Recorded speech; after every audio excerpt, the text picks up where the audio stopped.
Astronomie, astrophysique, cosmologie, astroparticules. Ça se passe là-haut, par Eric Simon.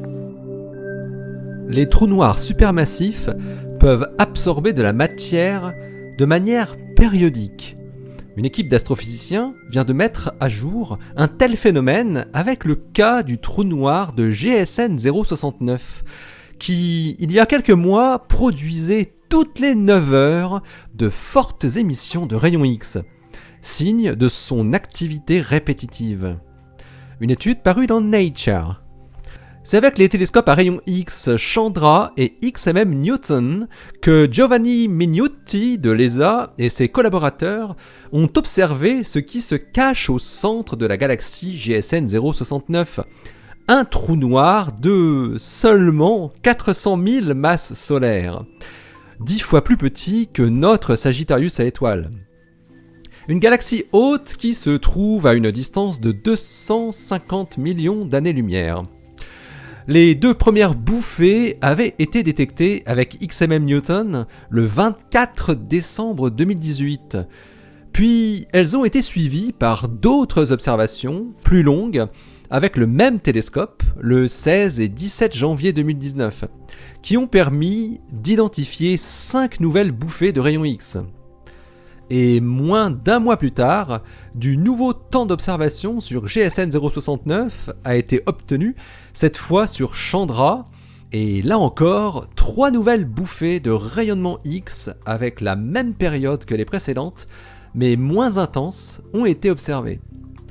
Les chercheurs ont ainsi pu tracer les émissions X périodiques sur une plage de 54 jours. L'intensité de l'émission X est modulée avec une intensité au maximum qui est 20 fois plus élevée que celle du minimum, révélant un échauffement périodique du gaz autour du trou noir qui en est à l'origine. À partir de l'émission de rayons X produite, les chercheurs peuvent estimer la quantité de matière qui tombe dans le trou noir. Elle est égale à 4 fois la masse de la Lune, et ce environ 3 fois par jour. Mais ce n'est pas tant la quantité de masse absorbée qui étonne ici, c'est plus l'aspect périodique et répétitif du phénomène. Une émission de rayons X quasi périodique avait déjà pu être observée autour de 2 trous noirs stellaires, environ 10 masses solaires, mais encore jamais autour d'un trou noir supermassif. Giovanni Mignotti et son équipe ouvrent donc la voie et baptisent le phénomène QPE pour X-Ray Quasi-Periodic Eruptions, éruption quasi-périodique de rayons X. Le suivi rendu possible par les observations conjointes des 2 télescopes montre tout de même une évolution avec une intensité des bouffées qui tend à diminuer en amplitude et une période qui tend à s'allonger un peu. Mais en plus de l'aspect périodique observé, l'origine de ce gaz tombant vers le trou noir n'est pas si simple à déterminer, car il apparaît être trop chaud pour être associé à un disque d'accrétion classique que l'on peut trouver autour d'un tel trou noir.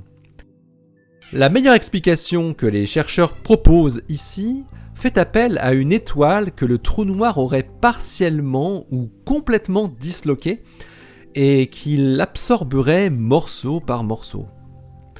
En revanche, cela n'explique pas la périodicité de 9 heures qui est observée. Les destructions d'étoiles par les trous noirs qui ont pu être observées par le passé n'ont jamais montré de telles bouffées de rayonnement périodique. Giovanni Mignotti et ses collaborateurs tentent tout de même 2 hypothèses. La première indique que de l'énergie s'accumulerait dans le disque d'accrétion jusqu'à ce qu'elle atteigne un certain niveau d'instabilité, conduisant à une chute rapide de matière vers le trou noir. Et le cycle se reproduirait continuellement. La seconde hypothèse propose l'existence d'une interaction entre le disque de gaz et le possible résidu de l'étoile partiellement détruite, qui est encore en orbite autour du trou noir.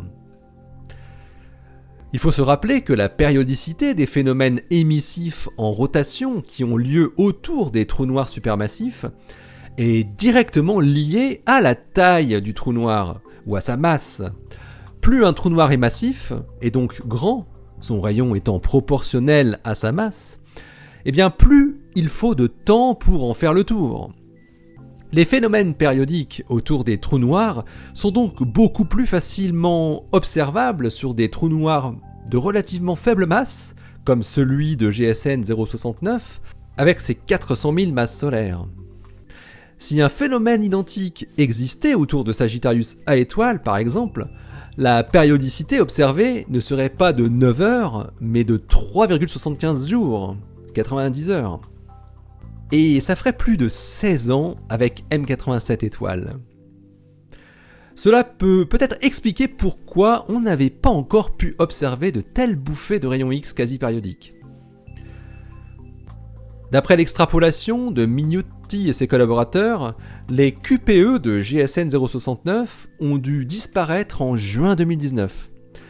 Il pourra être intéressant tout de même de suivre de près le centre de GSN 069 pour vérifier ça et voir la suite de l'évolution de l'activité étonnante de son trou noir, qui n'a peut-être pas dit son dernier mot.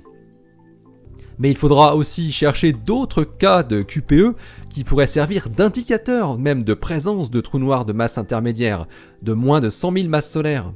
Des trous noirs qui sont tellement recherchés aujourd'hui. Les astrophysiciens ne doivent pas non plus s'interdire d'essayer de mettre en évidence des structures périodiques dans l'émission de quasars et autres noyaux actifs de galaxies qui abritent des trous noirs beaucoup plus massifs, des trous noirs ultramassifs, car des signes auraient déjà été observés dans les AGN MRK 390 et MRK 1018. L'article de Giovanni Mignotti et ses collaborateurs est paru hier dans Nature et il porte le titre 9-Hour X-Ray Quasi-Periodic Eruptions from a Low-Mass Black Hole Galactic Nucleus. Et voilà, d'ici la prochaine, portez-vous bien, restez bien les yeux vers le ciel et les pieds sur terre. Allez, salut!